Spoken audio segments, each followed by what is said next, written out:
Hi, I'm Sandy Verma, one of the co-founders of Powerful Women. Hi, I'm Laura Sands, and I'm also one of the co-founders of Powerful Women. Actually, we're both co-founders Together, at the together same time. at the same time. I remember coming into your office and you, with a touch of steam coming out of your ears, Touch. having just been in a meeting. Well, you see, Laura, I had many of those moments with steam coming out because every meeting I went into was just men, Sea of men. sea of men. They kept on telling me there were no senior women around. I know. And we all knew quite a few senior Of course we women, did. and they were just invisible. They were invisible at senior management, they were invisible on boards. But you know, Frustrating. but you remember when we went to one event which really triggered the whole thing off? I mean, that was the one event where Yes. actually I just felt that if we don't do something now, nothing's ever going to change. And we met Francis Guggen. Do you recall? Exactly. Yeah, And he made exactly the same comment. yeah, He was also shocked yeah. that there were no women in the room. But he got that light bulb moment because of his daughters. Yes, absolutely. Yeah, And we've been quite successful in actually persuading people through the yeah, driver of having girls and daughters. yeah. And that has made a bit of a difference. It has, but are we much better off? Is a question we should be asking ourselves. Because 10 years later, just think about it. I know. I think we have made strides, and I think that's Yeah. a collective effort across the sector. I would have liked to have seen more. Well, the I'd have good liked thing to. is, the good thing though, remember this though, is the CEOs are still there. Yeah, The ones that started with us right at the beginning 10 years ago. absolutely. Do you remember we got them to make pledges? Yeah. We should revisit those pledges. But I absolutely agree. And to be frank, I think one of the strengths of Powerful Women was when we set it up, is we had quite a lot of men around the table. Exactly. And it was really important that this was seen actually as their responsibility, not just women's responsibility to campaign on their own behalf. Yeah, but I mean, we talk about male allyship today as if it's a new thing, but they were doing it 10 years ago. And I think we should give them credit for it. The Absolutely. dial's not moved enough, but then that is something that systematically needs changing, Yeah. right? It's endemic in the systems.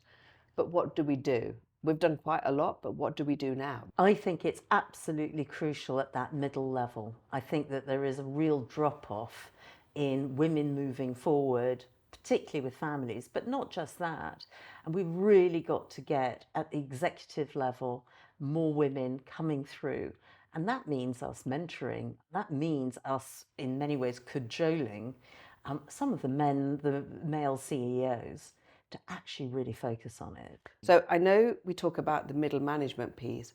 I still think the senior management is still really, really poor. Yeah. And I just wonder, how do you get that balance right between trying to make sure the pipeline is being filled with great people, but also when we get them there, because remember, the women's journeys are very different to men all the way through. Absolutely. I mean, I think that what we need is we need boards to be absolutely clear with their management. Yeah. And I think that happens. My problem, sitting on a few boards like you do, is that you see figures, Yeah. but you don't really see journeys and where people are falling off, what the barriers are to getting to those key positions. I mean, I'm quite impressed by some companies who've got very, very clear objectives that either their finance director, CEO, or chair will be a woman within the next 3 to 4 years. I think that's really important. That will change things. And every time you see a CEO who's a woman, you start to see new women Yeah. coming through the system. So I think that that is a really, really important role, and I totally agree. But I also think the perception that getting there is so challenging and difficult needs to change, because those ways of encouraging people to say, well, you can have those natural breaks in life and Yeah. still come back. And how do CEOs and the top teams support that? I want them to be able to show us, okay, 10 years later, this is what we've done so far, but to go forward, this is what we need to do now. Yeah. And what I worry about management generally, and not just in relation to women, they've got lots of policies. Oh yeah. and lots of processes. Mm. Mm. And actually, when it comes to the reality, Mm. we don't actually see the outcomes. So I'm less interested in the inputs into the management system rather than actually really measuring and getting really quite tough on this, measuring the outcomes. Yeah, but and I think also, we are going towards a much more climate responsible sort of world Yes. where people are wanting to make big changes. The impacts are always going to be greater on women and girls wherever they are in the world, even here. And I think that lens has got to start coming into the boardrooms. I mean, you know how Mm, passionate I've been mm, about how the energy system is mm. is not going to change, is changing if we do not have a total focus on customers, on Yeah, impact on vulnerable communities, on understanding that actually energy is a service to exactly, society. exactly. It's not, an end in itself. And we've got to get those sorts of new skills into the sector. For me, if you look at retail, you can become a managing director of a retail company at the age of 35. Mm. And the majority of these people, retail well, are all women. Mm. So why is it such a lengthy, difficult process for women to progress in energy? So, I mean, if we were to ask our CEOs today, what would be the top question do you think we should be asking them? Because that's really where we should be. Yeah. I mean, first of all, I want to thank them for sticking with us because it's been really important. But I also think that, and some of them have been much better advocates than others Yes. and have gone out there and made big noises. But I think how do they now make sure government and political parties are also actually singing on the same page as them? Because if you're going to have a shift, Yeah. we've got to have support from everyone. Absolutely. So how do we do So that? I would say the first thing is that in their succession planning, which you have to do at board level, for all their Yeah. for the CEO, there should always be a woman as part of this potential succession planning, right? They've got to really mentor those people and ensure that they are absolutely there as one of the options. The second thing, and I've been a bit sort of arsy about this, with government is I don't think that ministers should see companies that don't have women on their boards. Or at least should ask the question. Well, they should ask the question, but they should ask the question with the understanding I mean, I that did. that is actually not acceptable anymore. But at the end of the day, it's also for women to start really challenging the sort of ethos of that company that they're going to work in. I mean, what is the sort of the underpin of where they're going with their Yeah, companies? no. And actually, to be frank, talent Yeah, is one of the yeah, biggest challenges for all companies. yeah. So, are they putting women off? Are they showing that this is a company that's actually going to embrace their skills? I mean, And the great thing though, powerful women is a big name. It is a big name. I mean, it's people know it, and where I've been to lots and lots of places where they say, "Oh yes, we know that powerful women are doing a great job. I just want it to do a better job." yes, I mean, and we need help from the sector. So here the we are. sector's got to Yeah, lean into us, yeah. and we've got to be pretty sort of straightforward and specific about what we need from them. I can't really believe that there is any more exciting sector actually than energy when you think about the massive challenge of climate change which we just have to address, the transformation of a sector. This sector is going to be totally unrecognizable, even today from 10 years ago, never mind in 10 years hence.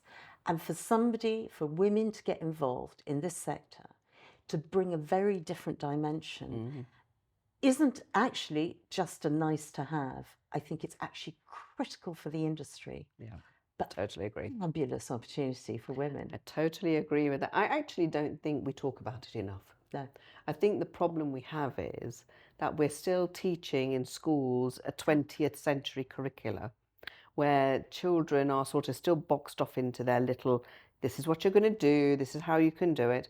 And yet the excitement of some of these new sectors, and they are new. I mean, Absolutely. I mean, some of the green sectors that are going to exist in 10 years' time have not even been designed. today, right?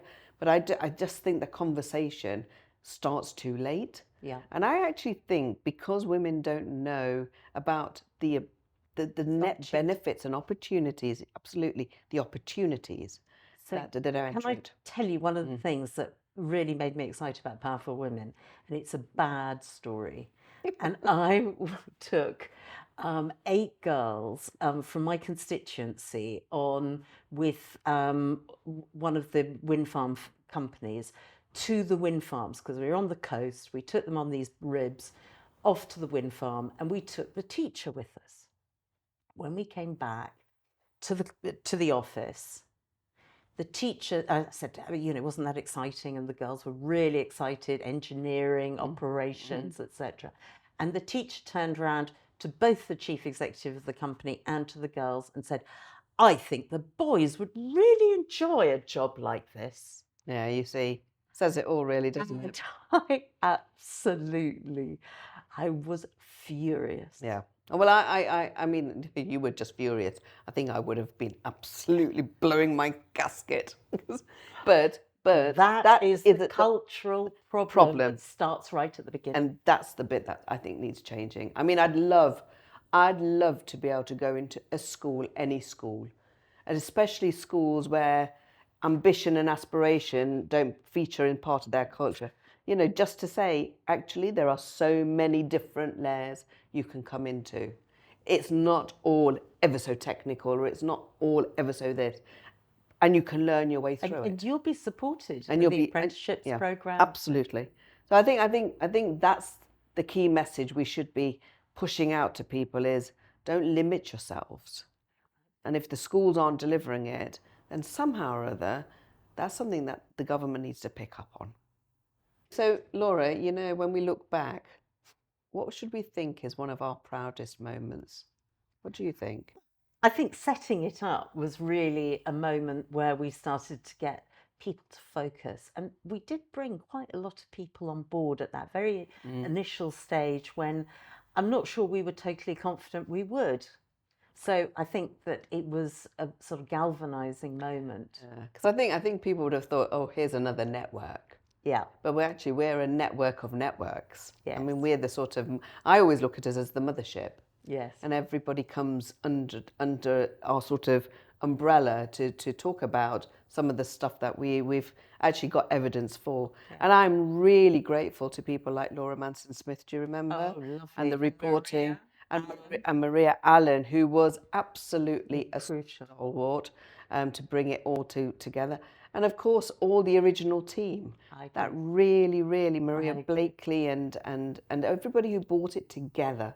Because I don't think people realise how small the back office was. I think it's still quite small. I agree with you. I think that's probably our proudest moments. Yeah. The fact but that I think that also that you were a minister and I was involved in the department as well, that it came from government, not officially, but sort of semi-officially, actually made the sector sort of wake up. So I think we were in the right place at the right time. Yeah, and I think timing is everything.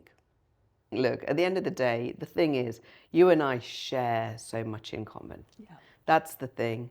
And that sharing in common of the wider, greater good is the thing that's bound us together. And our friendship supersedes everything we do simply because when we want to gripe, we gripe.